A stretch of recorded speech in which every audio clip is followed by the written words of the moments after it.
Good afternoon, children. Good afternoon. We were learning about nucleus in the previous period. Who discovered or who first described nucleus? Shabiri? Robert Brown. And what do you call the nuclear membrane? Devi Krishna, what is the other name for nuclear membrane? Nuclear Envelope. And why this nuclear envelope or nuclear membrane is provided with minute pores? Dulya, after a long time, I got to see you.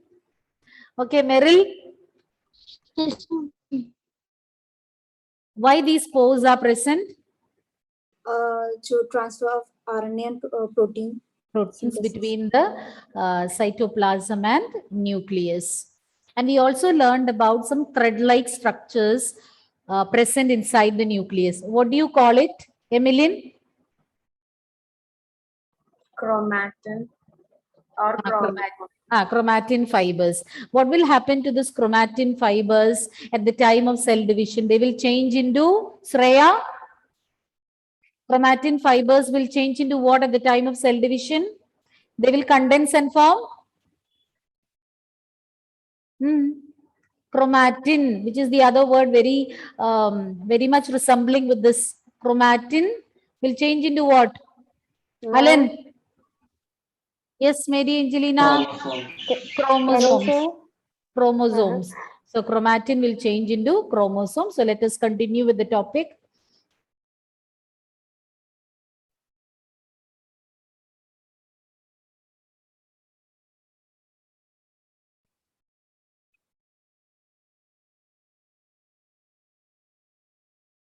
The slide we had already seen, but I'll repeat it once again. The matrix present within the nucleus, you call it as nucleoplasm. Similar to cytoplasm within the cell, inside the nucleus, there is a matrix. You call it as nucleoplasm. So scattered in the nucleoplasm, you can find chromatin fibers and nucleolus. Don't get confused between nucleolus and nucleus. Nucleoli, they are some spherical structures present within the nucleus. The number of nucleoli can differ. It can be one or more. And the function is they are the site of active rRNA, ribosomal RNA synthesis. They don't have any membrane covering, so it cannot be separated from the nucleoplasm. And the materials or contents are continuous. And in those cells which are very active in terms of protein synthesis, they will have more number of nucleoli, as well as they will be larger in size. And chromatin, these are loose, indistinct, not very well defined, like an entangled thread-like structure. You can see some fibers, chromatin fibers. These are made up of nucleoproteins. And chromosomes, at the time of cell division, these chromatin fibers will get condensed. They'll become thick and short and form what you call as chromosomes. And these chromosomes are made up of DNA, RNA, and proteins. Proteins are of two types: histone proteins, depending upon the chemical composition, non-histone and histone proteins. Now we are going to learn about kinetochores and the number of chromosomes present in each cell of our body. So the number of chromosomes that is fixed for each organism. So if there are some disturbances in the normal chromosome number, that can lead to genetic abnormalities. So the number of chromosomes will be fixed and that will be same. Suppose if you take the case of human beings, in all the cells except in gametes, we have 46 chromosomes, so 23 pairs of chromosomes.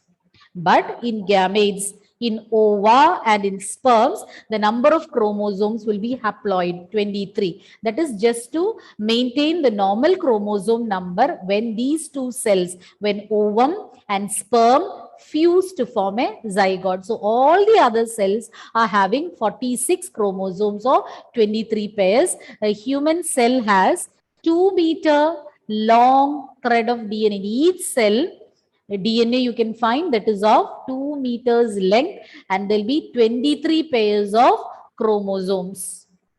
Chromosomes are made up of DNA and proteins. And a portion of, suppose here you can see the picture of a chromosome. If you unwind it, you can see the double helical structure of DNA. So chromosomes, along with that, proteins also will be present. Next year, you will learn a detailed structure of DNA, chromosomes, etc. And if you unwind, so a portion of, actually it is condensed and kept, and it is made up of chromosomes are made up of proteins and DNA. Now, I already told you what is meant by a gene. A portion or a segment of this DNA, you call it as gene, a functional segment of DNA. Then this will be another gene. Like that, it is continued. A portion, a segment. A functional segment means, each gene or each pair of genes is having a particular function. They govern different functions in our body. So a functional segment of DNA is known as a gene. And now coming to chromosome again, a chromosome has got a primary constriction. So here you can see, so here there is it constricts. So there is a constriction you can find, and that part is known as centromere. It is not same as the other parts. When it comes to that region, you can see the chromosome gets constricted. So that region is known as centromere. Centromere is the primary constriction present in the chromosomes. About secondary constriction also you will learn. And on either sides, on the sides of the centromere, you can see some disc-shaped structures known as kinetochores. So it is marked over here, yellow round structures you can see there, that is known as kinetochore. So what is centromere? So centromere is the primary constriction. So this is a chromosome. Just a minute. So this is a picture of a single chromosome having two chromatids. So that is a chromosome.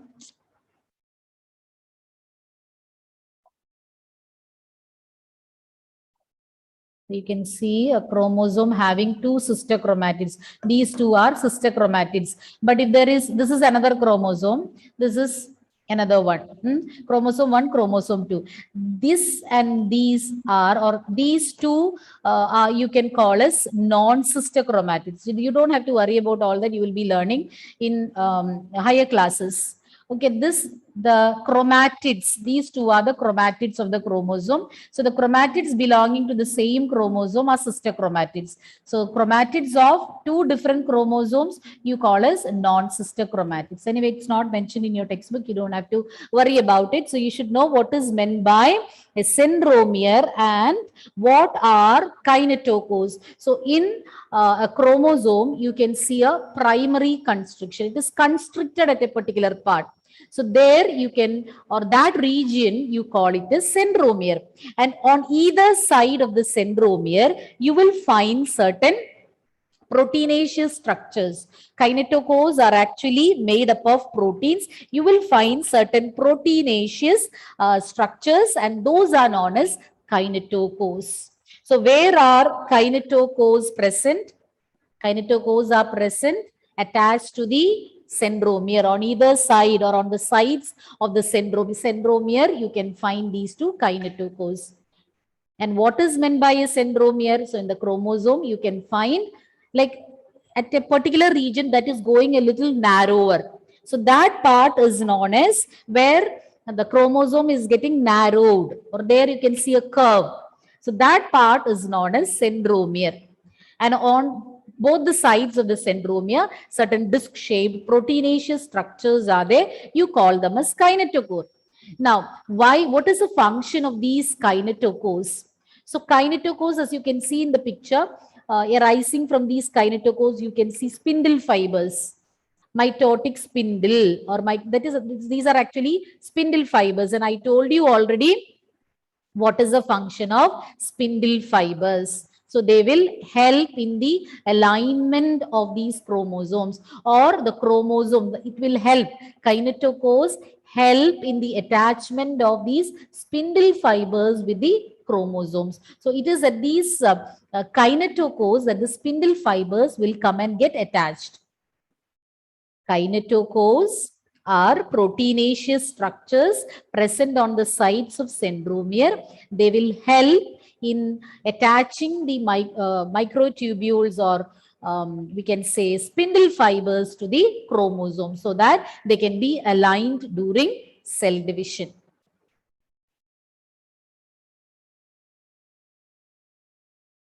Is that understood? I'll repeat it again. Human DNA is 2 meters long. In each cell, within each cell, we have this 2 meters long DNA and we have 46 chromosomes in all the cells except the gametes produced. So there the number of chromosomes will be only 23. That is meant for maintaining the normal chromosome number in the next generation. All the other cells will have 46 chromosomes each. And it is 2 meters. The DNA, chromosomes are made up of DNA and proteins. The DNA is 2 meters long. And you can find a primary constriction or the chromosome getting narrower at a particular region. You call it a centromere. On the sides of the centromere, you can see certain proteinaceous disc-shaped structures. You call them as kinetochores. It will help in attaching the spindle fibers to the chromosome. So that is a function of kinetochores. It will help in attaching or linking the spindle fibers with the chromosomes. Now what we are going to learn is the last topic for this chapter. How can we classify chromosomes on the basis of the position of centromere? So on the basis of the position of the centromere, how can we classify chromosomes? So there are 4 types of chromosomes based on the position of the centromere. So based on the position of the centromere, there are 4 types of chromosomes. Sometimes you will be given the pictures. You can be asked to identify the type of chromosomes based on its position. So we'll start with metacentric. In metacentric, as you can see in the picture, it is means centromere. Centromere is situated in the middle.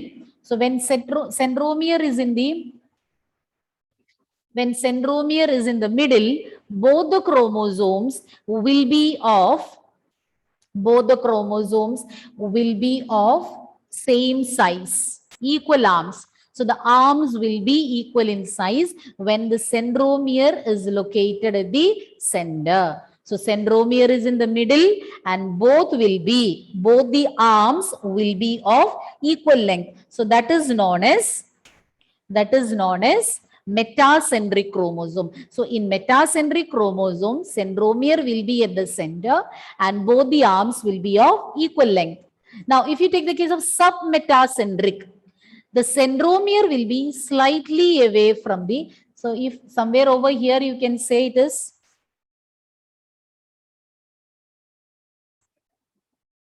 if it is somewhere over here, you can say it will be at the center. So it is slightly away from the center. So as a result, what happens? One arm will be shorter, the other arm will be longer. So when one arm is longer and the other arm is shorter, then that is submetacentric chromosome. Why it is one arm is shorter and one arm is longer? Because the centromere is present slightly away from the middle. Now we have acrocentric chromosome. In acrocentric chromosome, the centromere is very close to the end. Not at the tip, but very close to the end. So thereby there will be one very short arm and one very long arm. So the difference between acrocentric and submetacentric is that in submetacentric, only slight differences in the size of the arms, in the length of the arms. One is bigger, one is shorter. Whereas in the case of acrocentric, one will be very short and the other one will be very long because the centromere is located very close to one end. So as a result, one arm will be very short, the other arm will be very long. And now coming to the 4th type, that is telocentric. In telocentric, as you can see in the figure, at the tip you can find the centromere. So only one arm will be visible. So such a chromosome is known as telocentric chromosome. Is it clear? Is it clear, children? Telocentric. Now, you should not be confused. You should not get confused among all these different types of chromosome. Metacentric, submetacentric, acrocentric, telocentric. Once again, I will repeat the different types. So, in this classification as such is based on the position of the centromere. If the centromere is exactly in the middle, then both the arms will be of equal length. Then you call it as metacentric. But if the centromere is slightly towards one side, if it is slightly towards one side, then you will get one long arm and one short arm. It is submetacentric. Whereas in acrocentric, it will be placed. So centromere is located very close to the end.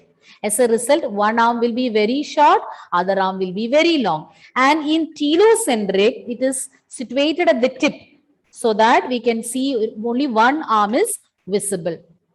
Only one arm will be visible since the telomere in this particular telocentric chromosome, it is they are having terminal centromere. Centromere is located at the tip. And children, don't get confused between centrosome and centromere. Centriole, centrosome, centromere. Centrosome is an organelle with centrioles inside, with two centrioles, and both the centrioles are arranged in such a way that they lie perpendicular to each other. Centrosome is an organelle with centrioles inside, and these centrioles will produce spindle fibers. But this is centromere. Where is centromere present? Centromere is present on the chromosomes. So depending upon the position of the centromeres, we can classify chromosomes into 4 types. When it is at the center, exactly in the middle, you will get 2 equal arms for the chromosome. Both the chromatids, I said no, the two structures what you see, they are the sister chromatids of the same chromosome. So both will be having equal arms, equal sized arms. But in submetacentric, the centromere is located slightly towards one end or slightly shifted from the center. So one arm will be short, other arm will be long. Whereas in acrocentric, it is located very close to the end. So one arm will be very short, the other one will be very long. And finally, telocentric. Here the centromere is located at the center so that only one arm will be visible.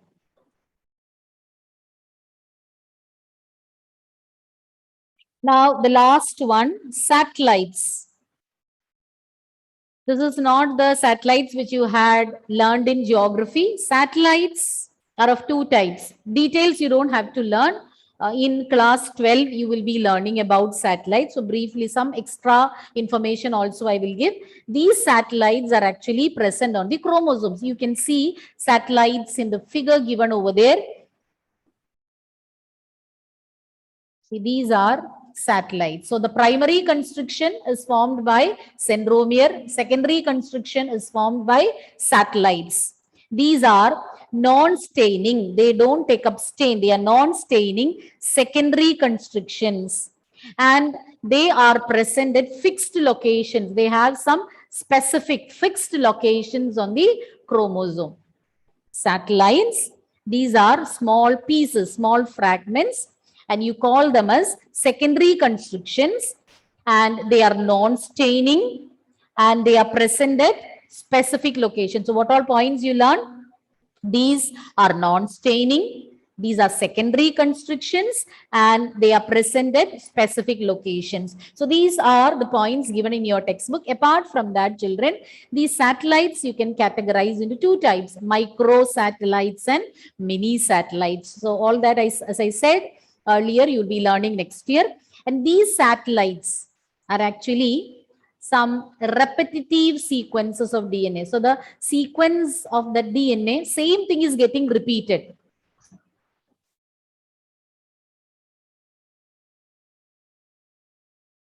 So some, for example, I'm just giving an example here. Suppose this is the sequence over there. This again gets repeated. This is keeping on getting that sequences. So this sequence is getting repeated. These are repetitive sequences. So on the DNA, you can see some repetitive sequences. And these are known coding. Usually you know that each gene will code for a particular protein. But here, they don't code for anything. They are known coding. And these are repetitive sequences. Now coming to its relevance. So these satellite DNAs or these repetitive sequences are of great significance because the number of times it gets repeated is unique for each person. Except in the case of identical twins, this cannot be similar. So each person, the number of repeats, the number of times the sequences gets repeated will be different.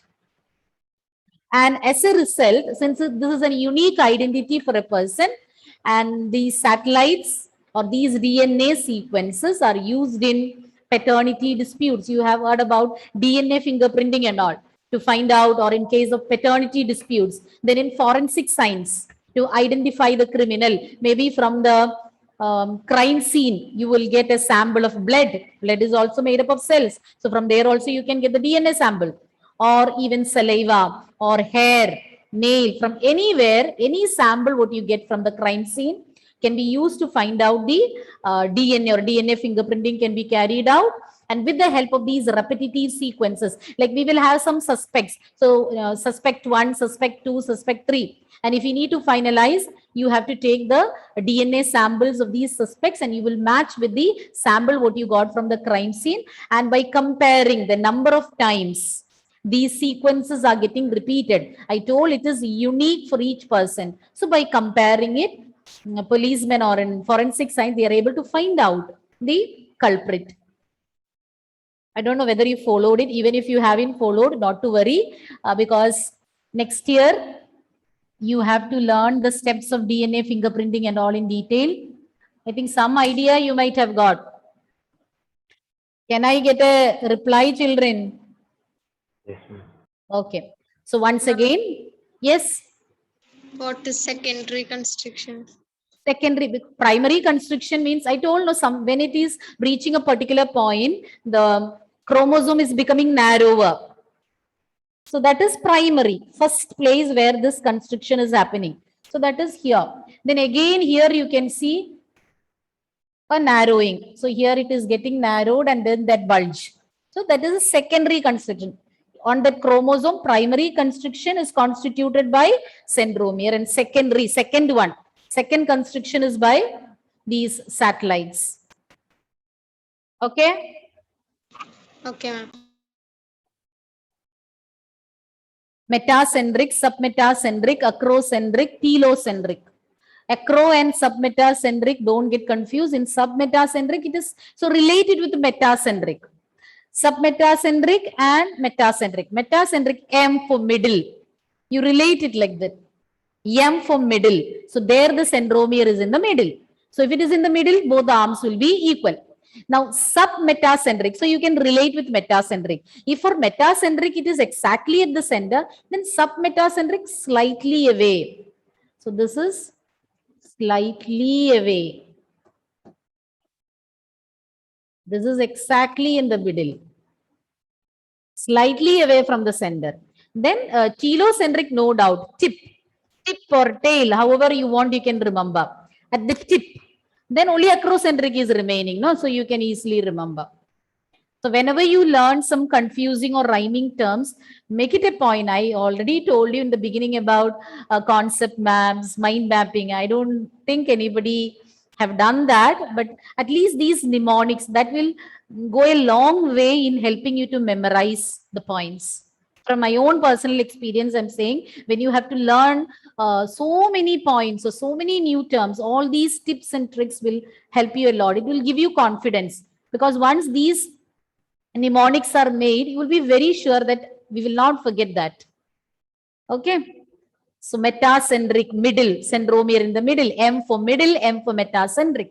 Submetacentric, S for slightly away. See, slightly. Just a minute.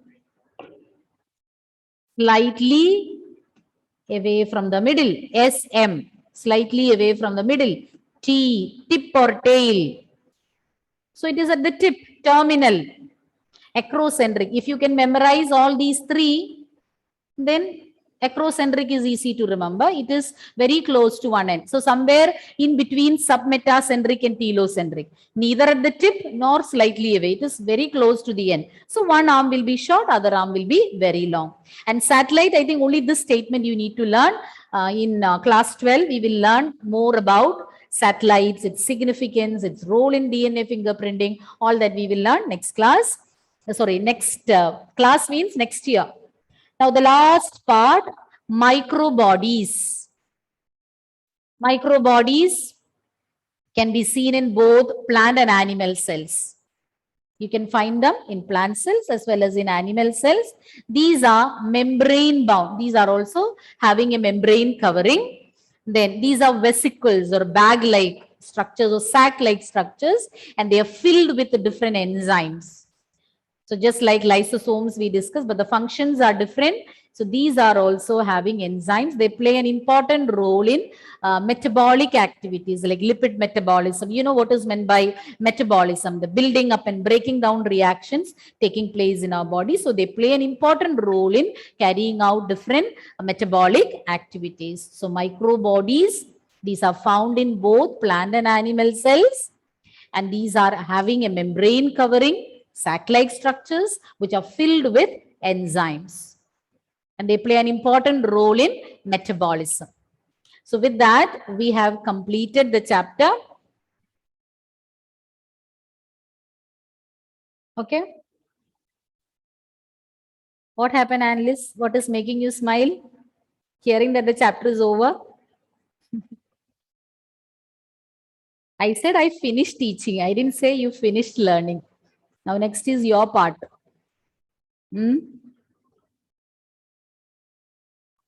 Wednesday is our test, no? Nobody is saying, nobody is agreeing. You don't want? Then no need. Why should I prepare question paper? No need to correct it.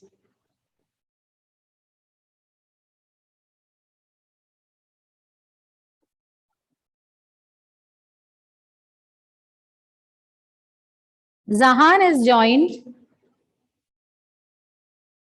Tushar, Nimida, Sanjana, Anjana, Alentina, Irene.